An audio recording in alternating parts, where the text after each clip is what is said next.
आप कह रहे हो और कोर्ट कह रहा है, तो हम उससे आप क्या कहना चाह रहे हो? जैसे मैंने कहा ना, जासूसी का जो प्रकरण सामने आया है बड़ा गंभीर है। मैं तो कहता जासूसी किसी प्रकार की थी, वो हनन है लोगों के जो प्रिवेसी इश्यूज हैं, उसको ध्यान में रखना चाहिए। और मैंने कोई रिपोर्ट देखी नहीं है, लेकिन जो भी कोर्ट्स का निर्णय आता है उसको हम सबको स्वीकार करना चाहिए। और मुझे लगता है कि न्यायपालिका में सभी का भरोसा है।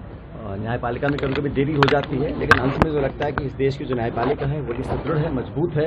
और जब कोर्ट का निर्णय आ गया तो फिर अब कुछ बचा नहीं कहने को।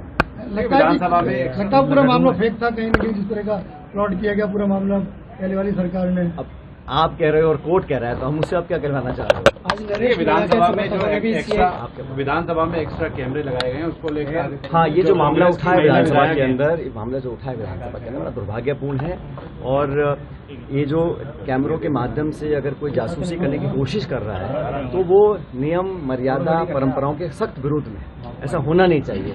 और खासकर विपक्ष से जो लोग हैं, हम लोग सदन के अंदर क्या रणनीति बना रहे हैं, क्या हमारे एक्शंस रहेंगे, हम लोग अल्टीमेटली जनता की आवाज उठाने के लिए वहाँ गए हैं। तो ये जो निगरानी करने का जो एक मामला सामने आया है बड़ा दुर्भाग्यपूर्ण है। इसकी बहुत उच्च लेवल पर जांच होनी चाहिए और अगर कोई दोषी है उस पर उचित कार्रवाई महिलाओं को देखने के लिए लगाए गए कैमरे। जैसे मैंने कहा ना, जासूसी का जो प्रकरण सामने आया है बड़ा गंभीर है। इसको लेकर नेता प्रतिपक्ष और बाकी सब विधायक साथी गवर्नर साहब से मिले थे, अपना ज्ञापन दिया है। और हम तो चाह रहे हैं इसमें पूरी गहन जांच हो और इस तरह की गलत कार्रवाई अगर कहीं हो रही है जासूसी को लेकर, वो नहीं होनी चाहिए। मैं तो कहता जासूसी किसी प्रकार की थी, वो हनन है लोगों के जो प्रिवेसी इश्यूज हैं, उसको ध्यान में रखना चाहिए। और इस